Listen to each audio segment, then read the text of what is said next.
Hello there, Master Hellish here, and welcome to Ask Hellish. Today I will be answering your questions. Questions that you've asked me that don't necessarily fit or match or are about a video that I've done. More about me, what I do, or just general rubbish. So let's get the first question, Lady Hellish. Tidmouth asks, what did you have for breakfast? Tidmouth, I have not yet had breakfast today. So, nothing yet. Rusty Walker asks, do you worry when you watch the news? I don't really watch the news. I don't really watch television. I do watch YouTube videos and videos on websites. So, and I do read news on the BBC News website is one of the main places, or the websites are available. But no, I don't worry, because even though there are a lot of bad people in the world, I know that the way that the news works, they are in the limelight. They are the ones that are shown to us, and I know that there are a lot more good than bad. I have been personally harmed by maybe a couple of people in my life, a couple of bad people I've met, but I know so many good people, and I know that there are so many good in the world that, you know, we'll be alright in the end. There's not a lot you can do about there being some bad people, and yeah, we'll get there, and they won't. That's how I feel about that situation. It is, I suppose it's slightly worrying, but not really. You know, we just need to stick together, and as a race, as a human race, and we'll be fine. Camille asks, what do you think of LD Shadow Lady? Will you ever use the Dutch train, tram and station mods in a series? What is your favourite type of food? I must admit, I haven't heard of her before. I had a quick look at her homepage and stuff, but I didn't really have a chance to check out any videos or anything. I'm not sure what you expected of me to know that person. I don't know everybody. I don't know all the YouTubers. I'm just a little guy who makes some videos, so yeah, sorry, don't know her. Dutch train set. Maybe. I haven't really considered it. I'm not Dutch. I'm British. I'm from the UK. So I suppose my initial instincts would be to check out UK maps and UK stuff first, just because that's what's local to me. But I don't see why I wouldn't check out other stuff around there. I like the game, and I'm going to keep looking into more and more stuff about it, so yeah, why not? And what was your last question? It was, favourite food. You greedy, you aren't you, having 3 questions. Everybody else is having 1. Favourite food. I do like, I like to make and eat soups. I think they're one of my favourites because they're quick and easy, and they're still very tasty, and they store well. You can pop one in the fridge and it'll still be great the next day, and you can even freeze them in bags and stuff. So it's convenient, it's quick, it's nice, it's healthy, it's tasty. Yeah, I like soups in general, but I used to love a great roast dinner, but I don't really eat them anymore. So no, don't know. We'll say I like a really nice cheese sandwich as well. I'm a fan of lots of foods, so take your pick out of them. Aperia asks, how many hours a week do you roughly put into making your series? Do you try out other mods for OpenTTD? Any new games being considered for a Let's Play from you? Another person with a few questions. Fair enough, don't mind. How many hours a week? I've never really dared check. As a general rule, series like Banished and Open TTD, I just literally sit down, press record, do my thing, and after the episode is pretty much over, I press the button again to stop recording, and that's it. There's no more work or effort that goes into that. Sometimes there's a bit of forward thinking about what I'm going to be doing next, but a lot of my series I don't really plan too far advance, if planning at all. I don't always plan at all. So if you see a 5-minute episode, it's taken me 25 minutes to do that, and then I just upload it and YouTube automatically put my little splash intro on the front. So then from then on it's just copy and paste in the description and stuff in. So you can say for a 25-minute episode it's probably like 30 minutes work. However, series like YouTube, sorry, not YouTube, it's too early in the morning. Series like Kerbal Space Program, Minecraft, and a couple of new ones coming up that I will not mention just yet. They take considerably more time, especially things like Minecraft, where I start something one episode and then I have to collect resources or finish it or nearly finish it in between episodes. So you can almost double, maybe even triple the time I spend on those. So in a week I do 7 videos plus an extra 2 hours, so 3, 4, call it about 5 or 6 hours worth of videos a week. I probably spend somewhere around the 10 to 15 hours a week on videos on YouTube. So, and that doesn't include the Lowsome events that we do. So yeah, a good chunk of time. There's a rough idea. Right, so you said you also wanted to know, do I try out other mods and stuff? Yeah, I do try mods out on OpenTTD. It was OpenTTD, yeah. The thing is that I'm a big vanilla player. No matter what the game is, Minecraft, OpenTTD, many others, I'm quite a fan of vanilla because I know that it tends to be more balanced. I know there's a lot of mods and stuff like that that there's even more balancing and stuff. But I'm very much a play as it was intended sort of person. I do like to try mods. In fact, we had a subscriber game called Modtastic where we added about 3 or 4 mods into the game and played around with them. That was really good fun. I am going to be doing a modded Let's Play series. Really, probably quite heavily modded. I'm going to see how many mods I can get in there of OpenTTD. That's probably going to be series 4 sometime in the future. And we will probably play around with some more modded stuff in the subscriber game. So yes, I do it. I really just pick them at random and just give them a try. So if there's one in particular you want me to have a look at, feel free to send me a message. But also give me a little bit of information about what it's about or why you want me to have a go at it or why it's cool. So then I can kind of have a look at that, and that helps. And you also, any new games being considered for a Let's Play? Okay, I will let you know that I have mentioned it in a previous video, but I'm going to be doing an EVE Online Let's Play. I've wanted to do it for a while. I thought it would be possibly boring, but I feel that I've come far enough in my YouTube recordings and my editing now that I kind of know what I'm doing to a point. So I feel like I can always make it so something's happening. So if I play it the right way, if I edit it the right way, we're good. I mean, there's a lot of videos of EVE on there where there's a segment of video that somebody's fast forwarded and then they just quickly talk over the top. That's fine for them and that does the job. And they say, oh, this is me doing this, and then it just runs in the background.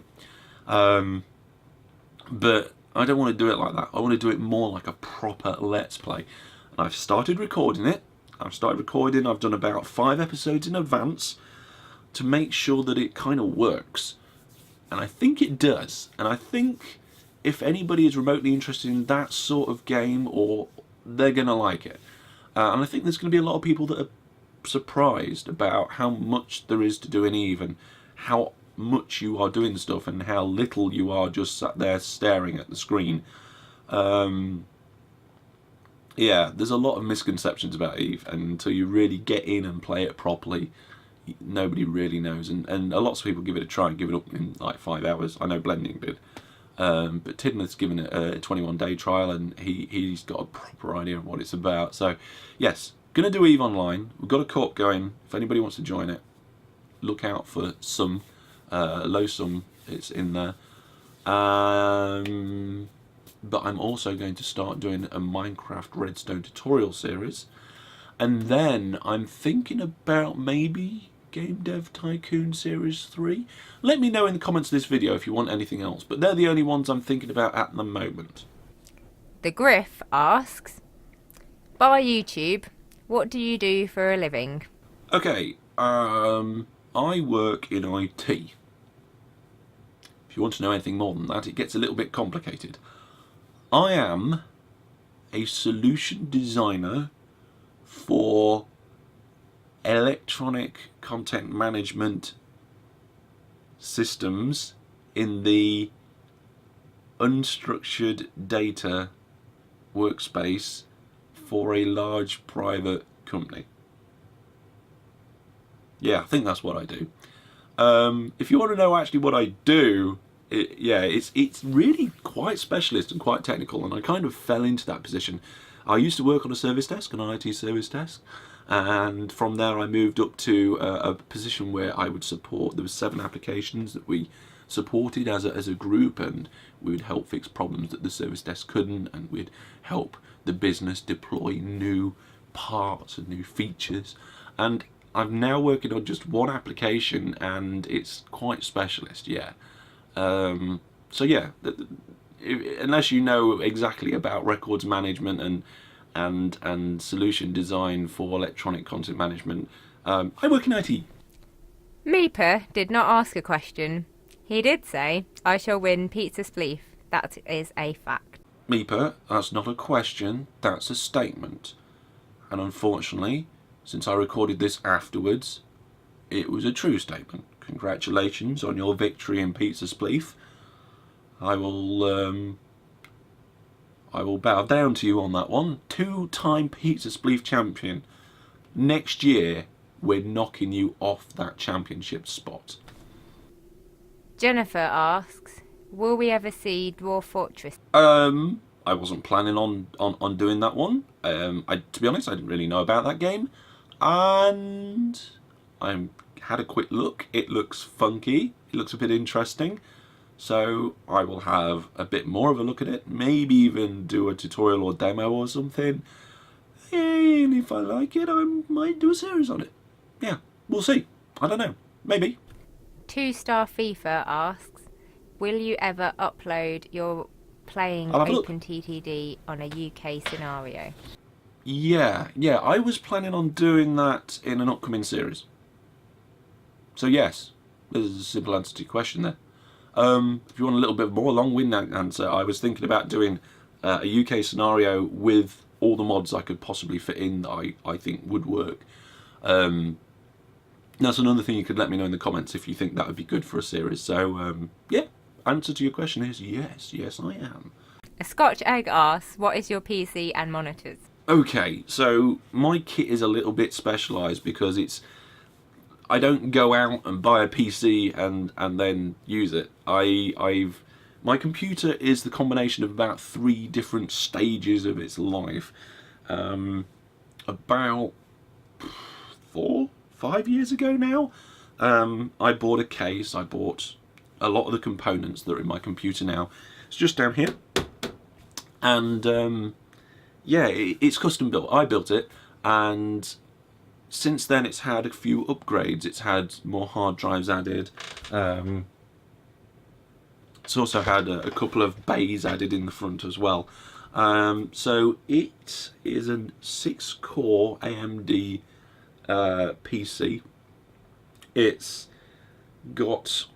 used to have, I think, 16 gig of RAM, but then one of my RAM sticks played up and I shot it with an airsoft gun.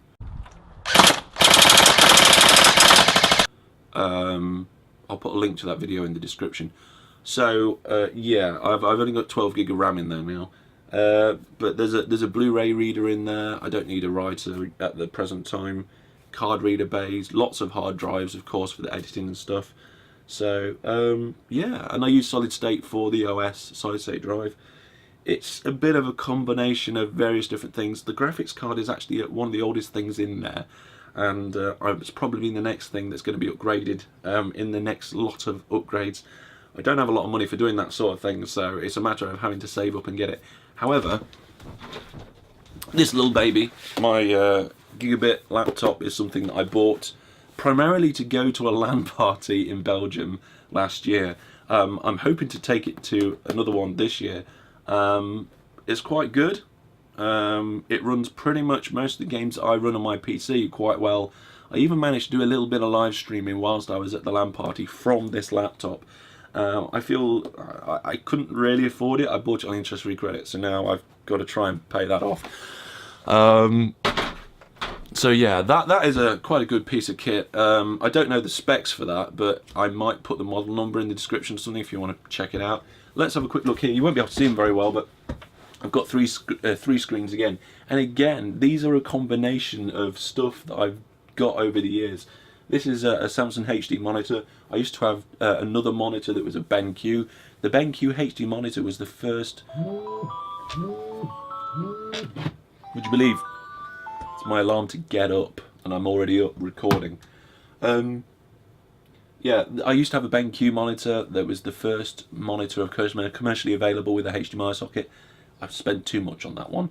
I used to use it as a TV. I used to use it on the PS3 when that first came out, and I used to use it as a PC monitor as well. So it got a lot of use, got a lot of hammer in it. Only just died the other month, so I had that for a good 7 years or so. This Samsung monitor has been my secondary monitor for a long time. It's doing me pretty good. This is quite a new acquisition relatively. It's a Samsung 3D monitor. I decided to get a 3D one. EVE Online looks amazing in 3D. Minecraft looks quite good in 3D. And I don't play in 3D all the time, especially when I'm recording, but it's nice for a change. It's nice for some fun there. It does me good. And this monitor on the other side here is just a little freebie that I picked up from somebody else because my BenQ broke, and it's just keeping me going until I can afford to buy a new one. Really, both the Samsung and this one needs replacing. So I will have to save up and do that before I get a new graphics card. And then my mouse is something that I splashed out on a little bit. It's a Logitech G700 13 button mouse. It's quite noisy, which is bad for recordings, but it's got lots of buttons and stuff where I can do functiony type things, so that's good as well. My keyboard, I used to have a Logitech G15, the original, the one with the big keyboard with the blue glow. However, I had to move it. It was way too clunky and loud for recording. This one is a cheap, like £10 Microsoft keyboard, and it's so much more quieter. You can still hear it sometimes when I'm recording, but in comparison to the G15, it is pretty silent. So yeah, that's pretty much my kit. And the microphone is a Samsung USB. I think it's the C01U. It's a USB direct one. I don't really have a lot more kit. It's quite basic. It's lots of different bits cobbled together, and it's been built up over the years. So yeah, I could do with an upgrade really, but never mind. Yeah, that's my kit. Andre the Gamer asks, what was the first game you ever had? Okay, so my first game, I'm not 100% sure. I've got very vague memories of when I was little, of me and my dad playing a Pong type video game on the computer. No, on the TV with a little computer device and little controllers. I'm trying to remember about that, but I can't. I think we borrowed it from somebody for a little while. I don't think we ever owned it. So it was. That's the first one I think I ever remember playing, but we didn't own it. And I vaguely remember that. The first thing I remember properly is we had a ZX Spectrum. It was a Spectrum Sinclair, and it was about that big, size of a real big keyboard, and it had a tape deck on the side, and we had a case of games, a big case of games. It was probably about 40, no, maybe even like 100 cassettes in there. And we got it from an old friend, and it was, I think it was a gift from an old friend. It was like, oh well, I've used this, I'm not going to use it anymore. You know, you're young, you have this, and I'm like, wee. But it used to literally take like 30 minutes to load a game. And I remember games on that, things like Boris Goes Skiing, the most stupidest game in the world. Who puts a ski hut on the other side of a motorway? Postman Pat, we had a Postman Pat game on there. Harrier Attack, that was fantastic. And there was some others as well, but I really don't remember very well. I was still quite young. All I remember is it took forever to load. Only about 6 or 7 of the games in the box really worked, and I was quite young, so I couldn't really play them properly anyway, but it was still good fun. The first proper gaming that I did as a gamer was when I got a Mega Drive 2. The Mega Drive 2 not long came out. My mum and dad bought it for me, I think for my birthday or Christmas, one of the two.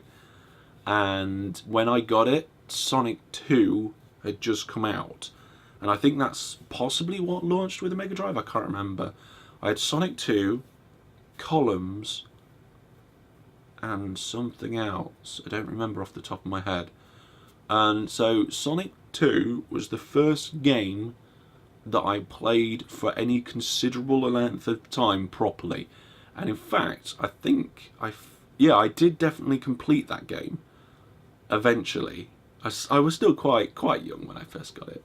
But yeah, so we're going to go, I've had lots of little gaming experiences on the way, but the first game I properly played and remember playing and definitely finished, Sonic 2 on the Mega Drive. Well, there we go. That was all the questions that you guys asked. Thank you very much for your questions. I'm now going to invite you to ask me more questions for a future episode. So, if you'd like to know anything more in detail about anything you've heard today, feel free to leave it in the comments, or anything new, or if you want to know what any of this stuff is or anything like that, then feel free to let me know.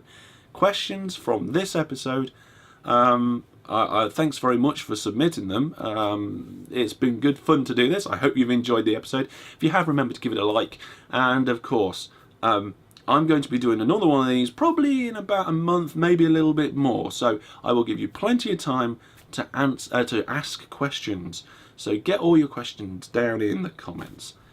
But that's all from me for now. Thank you very much for watching. And until I see you next time, goodbye.